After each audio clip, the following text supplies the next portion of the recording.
యాక్చువల్గా స్వామివారి దయ వల్ల ఈరోజు ఆంధ్రప్రదేశ్ రాష్ట్రానికి మంచి రోజులు వచ్చినాయి. నారా చంద్రబాబు నాయుడు గారు కూడా ముఖ్యమంత్రి కావటం, పవన్ కళ్యాణ్ గారు ఉప ముఖ్యమంత్రి కావటం, ఈరోజు ఎన్డీఏ కూటమికి సుమారుగా 164 సీట్లు రావడం కూడా స్వామివారి దయ వల్ల వచ్చింది. ఈరోజు ఆంధ్రప్రదేశ్ రాష్ట్రానే కాదు, ప్రపంచంలో ఉన్న ప్రతి ఒక్కరు కూడా ఆ స్వామివారి దయ వల్ల ఉన్న వాళ్ళే. ఆ స్వామివారి దయ అందరి మీద ఉండాలని మనస్ఫూర్తిగా కోరుకుంటున్నాను. గెలపడానికి కాదమ్మా, నేను మా టెంపుల్ సంప్రదాయాలు మేము పాటిస్తాం.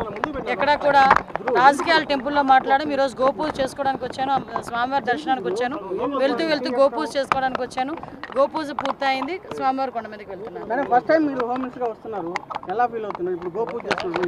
యాక్చువల్గా స్వామివారి దయ వల్ల ఈరోజు ఆంధ్రప్రదేశ్ రాష్ట్రానికి మంచి రోజులు వచ్చినాయి.